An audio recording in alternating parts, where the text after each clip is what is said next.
let's talk about the data that the CDC is publishing about COVID-19, and let's just give it from an objective standpoint, because I see a lot of people both on the left and the right side of the political spectrum using this data to support twisted views or, unfortunately, misinformation.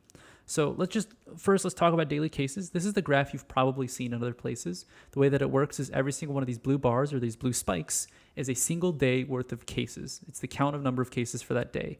And the red line is the average number of cases for the 7 days prior. So it's a trailing average, a 7-day moving average that shows the actual, trend, you could say, of COVID cases. So a couple things we want to take a look at here. Maybe we want to look at last year. September 10th, 2020 is the day we landed on.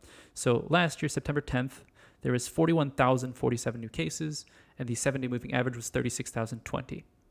This year, September 10th, we're looking at 162,000 new cases and 135,000 average cases over the past 7 days. This is a concern. That's more than three times the number of new cases across the board, almost 4 times the number of new cases. And across the board, we didn't have any vaccinations for like the majority of 2020. But we do now. And in fact, looking at vaccination data, a good portion of our adult population is fully vaccinated. And in fact, a good portion of the population over the age of 12 has been fully vaccinated. And more than 50% of the total population, including children and infants, is fully vaccinated. So we have more than triple the number of cases this year, yet we have over half the full population has been fully vaccinated. So this would actually be even worse if we were not fully vaccinated. At least that's a conclusion you can draw. Maybe some people would argue that vaccinations made this worse somehow. I don't know how you would argue that. The data from the CDC argues against that, but we'll get into that in a few of these later tabs. But moving on from that daily graph, let's talk about the vaccinations. Overall, we have a very good vaccination rate for people over the age of 65. I wish it was 100%, but obviously you can't get there. Even with everyone wanted the vaccine, you still have people who are immunocompromised, which the people who are over the age of 65 are more likely to be immunocompromised. But this is a good trend, good number. I think the large majority of people who are over the age of 65, not at risk. The part of the population that is more at risk is the population over the age of 18. There's quite a bit of room to make up here. 64.9% of the population is fully vaccinated, but only 75.7% is on at least one dose. If we can get 75% fully vaccinated, I'd feel more comfortable, because that extra 10% is a pretty big margin when it comes to protecting others in the community. But regardless, hey, I'm happy we're over 50%. I'm actually surprised we're over 50%. There was so much vaccine hesitancy and misinformation that I'm glad we're beyond that number. But let's continue. Let's look at because this is just numbers, right? You can read these yourself. But let's go on and let's look at the deaths of the COVID cases, because this is something that's an interesting trend, and it's something I want to talk about. You hear a lot about these southern states running into a lot of problems recently with lifting vaccine mandates and having a lot more freedom, I guess you could call it, when it comes to this pandemic. And you'll notice we're looking at the number of deaths in the last 7 days per 100,000 people in their population. So the way that this metric works is if you're between 0 and 0.6 deaths per 100,000, you're going to be this light green color. You're looking at like maybe Nebraska. And if you're looking at 5 to 7.5 deaths per 100,000 in the past 7 days, you're looking at this really dark color like Texas or Louisiana. And important to note, a lot of these states that have this hardcore stance of lifting the mask mandate, no vaccines, all this other kind of nonsense, you're seeing a very high death count in the past 7 days. This trend is very, very apparent. And remember, this is a 7 days average. This is not anything like, oh, this is over the whole pandemic. If we look at the whole pandemic since January 2021 or 2020, you don't see that. You still see some of these states are still running pretty hard in it, but you don't see Texas in that. You don't see Oklahoma or even Georgia. But when you look just the past 7 days, these places that have this very strong stance are also running into this very big problem. Now, again, I don't want to run into speculation or draw conclusions, but my stance is essentially, hey, it's obvious these states have a problem. They have a very high number of deaths per 100,000 people, and they have a very bad trend. They have Texas had 1,734 people die in the past 7 days to COVID-19. That is not good. And also important to note, deaths to COVID-19 are specifically identified by the CDC as deaths to COVID-19. They're not taking any death under the sun and calling it COVID-19. In fact, anybody who dies to something unrelated to COVID-19 are actually identified as non-COVID related death. In fact, here we have the I'm going to talk about this a bit, the breakdown of the breakthrough cases, but they actually call it here asymptomatic or not COVID-related deaths. They even call that out when it comes to breakthrough cases. So they are actually segregating the deaths to COVID against the deaths to not COVID. So you can't claim that somebody who died to pneumonia as a result of COVID isn't a COVID death. That's something that's kind of silly. Well, let's talk about that for a second. There's a lot of people claiming that people who die to any disease in a hospital are getting marked as a COVID death. And that's not true. If you die to pneumonia because your lungs were impaired and you developed pneumonia as a result of COVID and you died to pneumonia, you died to COVID as well. Yes, you died to pneumonia, but pneumonia was caused by COVID. And I want to argue this a different way maybe. Let's say your house burns down, but your house actually collapsed in on itself because the support beams were burned and charred and finally collapsed. Did the house burn down because, or did the house collapse because of the fire? Or did the house collapse because the support beams got burned? The answer is both. Yes, the house collapsed because of the fire, and the house collapsed because of the support beams. And yes, you died because of COVID, and you died because of pneumonia. The pneumonia was caused by COVID. It's an argument that I kind of find to be disingenuous to claim that those deaths are not COVID related.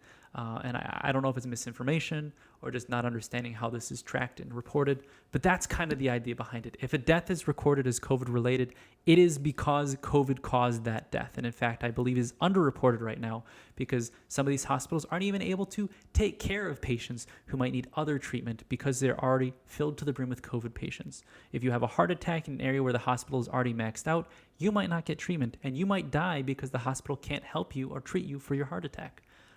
So that's part of the problem here is people who are not vaccinated and who are getting hospitalized with COVID are impacting people who might already be vaccinated but might need the hospital's resources for something else. But now let's talk about the breakthrough cases because this is something else that is very interesting. A lot of people are talking about how the vaccine is not useful. It's not doing anything for them. What's the point of getting it? There are still breakthrough cases. Couple things I want to talk about. First off, the possibility of COVID after vaccination, breakthrough infections. This is something that was expected. It is something that can happen and it is expected to happen. It is not a shocker. In fact, even back in May of 2021 and even before May of 2021, before 2020, this was actually identified as a thing that happens with vaccines. No vaccine is 100% effective. It is possible for you to still get the disease. That was an expectation. That's called a breakthrough. What is a vaccination? What is a COVID breakthrough or a vaccine breakthrough case? It is a scenario where you have been vaccinated with your second dose and it has been 14 days past your second dose that you then are identified as having an antigen in your respiratory specimen that was collected. In other words, you were detected to have had COVID more than 14 days after getting your second vaccine. This is considered a breakthrough case. Now, a large majority of these breakthrough cases are not hospitalized. However, the total number of hospitalizations for breakthrough cases was 11,440. And important to note, 2,491 of those cases were not COVID related. So you're looking at less than 10,000 breakthrough cases were actually resulted in hospitalizations. Important to remember, 176 million people have been fully vaccinated. So of 176 million people, you'll have only 10,000 people who were hospitalized. So 176 million, 1, 2, 3, 1, 2, 3, divided by 10,000, you're looking at 1 in 176 or 1 in 17,600 chance of you even being hospitalized for COVID. That is way lower than the percentage chance if you were to be unvaccinated. Now let's also look at deaths. You have about a good percentage of the deaths of the hospitalizations that occur. But again, remember, 493 of these deaths are not COVID related. And a large majority of these deaths are people who are over the age of 65. Very important to note. But you look at this, the running total number of deaths for people who have been fully vaccinated is 2,331. Let's look back at this death graph. The total number of deaths in the past 7 days was 1,860. For the entire population to have been fully vaccinated, so for the entire population, 176 million people were fully vaccinated. 1 week is the total population of that 176 million in the entire year. That's the number of deaths. You're looking at a significantly smaller portion of people who have been fully vaccinated against COVID, even dying to COVID. But again, we're not going to draw any extra conclusions from this. You can actually look at all the vaccine breakthrough cases a little bit more in detail here. However, this is only going to April, so I don't want to talk about it too much. But this data is fairly robust and talks about breakthrough cases. And it actually talks about how you're not going to catch COVID as likely as if you were unvaccinated. Vaccines are successfully protecting people from COVID. It is just it's not 100% effective, and COVID is extremely virulent, so it will still spread to people. Then let's talk about the actual vaccine effectiveness. This is something that a lot of people have been claiming. Does the vaccine actually work? The answer is yes. It is still effective. It's nonsense for you to claim that it's not. You can claim that there's no point in getting it, but you'll be wrong. And then you have a couple other articles. Does the vaccine work? It does work. That's essentially what this says. Get the vaccine as soon as you can. It is working. Get the most protection. Get all the doses. Yada yada yada. It does state that the vaccines help protect against Delta and other known variants. And then, of course, vaccine safety. This is something else that's very common. People are claiming that it's affecting your ability to have kids. It's affecting, people long-term. They're developing long-term side effects. And, of course, none of this has been proven true. In fact, this has actually been identified as safe and effective. All COVID vaccines are safe and effective. There have been cases of anaphylaxis, thrombosis, or other things. You can see this down here, thrombosis from the J&J vaccine. Anaphylaxis is just an allergic reaction. I had that actually, a minor anaphylaxis, a minor allergic reaction. I didn't have anaphylaxis. I had a minor allergic reaction, and my uvula swelled up a little bit. I took some Benadryl. I was fine. And I reported to my doctor. They reported to VARS. So I was one of those numbers in there that showed a minor allergic reaction. But important to note, that's also why they make you stay for 15 to 30 minutes after you get your vaccine. This is common in immunotherapy. If you get a vaccine, or I guess immunotherapy for like peanut allergies or other allergies, you can get a shot for it and actually over the course of time build up an immunity to those forms of allergies. You are actually required to stay for 15 to 30 minutes after getting your immunotherapy shots so that you don't have an allergic reaction. And if you do, you get hit with an EpiPen. And you actually do immunotherapy multiple times a week for months. So this is a pretty common thing that they already have a standard for. I've done immunotherapy, which is why I know quite a bit about it. I was allergic to my dogs when I first got them. So I got immunotherapy to not be allergic to my dogs. Now, they also do state that long-term health effects, side effects are very unlikely. And million people and no long-term side effects have been detected. Millions of people have received COVID-19 vaccines. No long-term side effects. That's a very, very good claim. And that's been backed up by the data. Now, of course, there are still reports of myocarditis and pericarditis in young children. That is a little bit more of a concern. However, these reports are rare and well known, and the known and potential benefits of COVID-19 vaccination outweigh the known and potential risks, including the possible risk of myocarditis and pericarditis. So the statistics also prove that the vaccine is a better option and will keep you safer and healthier and alive, even if you accept the risk of possible myocarditis and pericarditis. It's kind of like saying, okay, well, I could not wear my seatbelt, but in the event that I crash into the ocean, I can get out of my car faster. Like, okay, well, you're looking at a minor risk, and your seatbelt will potentially impede your escape there, but your seatbelt's protecting you from 1,000 other risks. And then your seatbelt's going to keep you alive and healthier in 1,000 other scenarios. Calling out this one specific scenario as a reason why you're not going to wear your seatbelt or you're not going to get a vaccine kind of feels disingenuous or feels like you're not understanding the whole picture. Then let's talk about forecasting. This is interesting, and this is concerning. This is something called a death forecast. The forecast for the next 2 to 3 weeks, where they're going to actually forecast and expect the total number of deaths when it comes to COVID. So here you can see all these different agencies have given their own estimates and forecasts for deaths. Some of these agencies are very, very pessimistic, assuming that the deaths are going to go really high. Others are a little bit lower. But you can see here the trend line is showing that the deaths are probably going to slightly increase and stay on par for where they're currently at. But over the past few months, they have gone up steadily to a significant number. And what this darker red line shows is they are 50% confident that the number of deaths will stay within there, and the lighter red line is they are 95% confident that the deaths are going to stay within those minor red lines. And so, again, this is statistics. These are just the values. What is it? It's not the... Oh, gosh, I forget what the statistics value is, but they're significant values away from the mean. But again, down here, total deaths also trending upwards. This is not a good sign. It looks like our total death count is going to scale upwards. So not good. But you can also look at other things that are a little more concerning. Hospital forecasts, the total number of people admitted to hospitals. This is currently at an all-time high, and we are currently not projected to lower that at all. You can see there's quite a bit of variance here, but it's looking like we're going to be at an all-time high, and we're going to stay steady at the state for quite some time. It does look like there's maybe a minor lowering trend. However, the forecasts for the hospitals are you're likely not going to get into hospitals for an elective surgery, and you're likely not going to get into a hospital for something that's not COVID related unless it's an emergency. And so, not good. If you have anything unrelated to COVID, you should have concerns because hospitals likely will not be able to meet your demand if you're in a COVID heavy area. Then let's talk about the general forecast of new cases. Right here, you can see the new case count is actually forecasted to be a little bit lower, which might contradict your thoughts on the death count. However, remember, deaths trail the new case count. So if you have new cases that have gone up a bit, deaths will then forecast a little bit higher. However, if the forecast for new cases is going to go down over the next 2 weeks, your deaths will still scale with the current case rate, but then the 2 weeks after that will probably scale downward a little bit. But again, these forecasts are really, really cool. There's a lot of forecasts, death forecasts, there's hospital forecasts, there's other forecasts in general. You can look at a bunch of stuff on the CDC website. I've kind of gone over a lot of the cool stuff I wanted to talk about. I hope it was entertaining or it was useful for you. If this is intimidating, maybe this gave you a little bit more familiarity with the data or made it a little bit less intimidating for you to go discover yourself.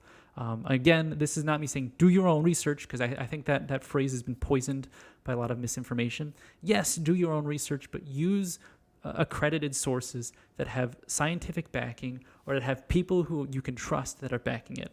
Don't just go, hey, my neighbor Susie, she was a doctor in 1976 and she says that X, Y, and Z. Like, I get it. You know this person, but please remember that not everybody has the greatest intentions and not everybody can be an expert in everything. These sites, and specifically the CDC, is controlled by people who are extremely intelligent, who their entire life's work is to understand and be experts in this particular information. And so if I were to back a particular place or a particular data source, the CDC is my number one data source. So please, if you have any questions or anything like that, you have any form of vaccine hesitancy, go to the CDC website, read about it. If you're curious on how the vaccine works, they have a whole page and they have other information about it. You have related research with it, information. If you want pamphlets, you can print those out. If you're curious about the safety of it, here's how it works. If you're curious about the safety of it, they have information about the safety, information about what's going to happen when you get the vaccine. You can even see VARs. You can look at the actual outcomes. And there's a lot of information here that's ready for you to consume. And all you need to do is consume it. Don't just take that random article that you saw one guy say something about it and take it as truth. Go to the data source. Look at it and understand it. I know I'm kind of pleading to an audience that either hates all this information and thinks that this is all fake news, or an audience that goes, duh, why would I even need to know this? But I hope that this gets to somebody, just one person, that can read this, understand it, and go, hey, my mind's been changed. So I hope you found this informative. I hope you enjoyed it. I don't plan to make a ton of COVID-related videos. I honestly hope COVID goes away very soon. It's not going to, unfortunately, but I really wish it would, because then all this stuff could just go back to, quote, normal. I'm exhausted, not from COVID. I'm exhausted from the rhetoric around COVID, both positive and against vaccines, and positive and against mask mandates and a bunch of this stuff. So stay safe out there. Please be careful. And do some research, particularly research using the CDC's data. Thanks. Have a good day.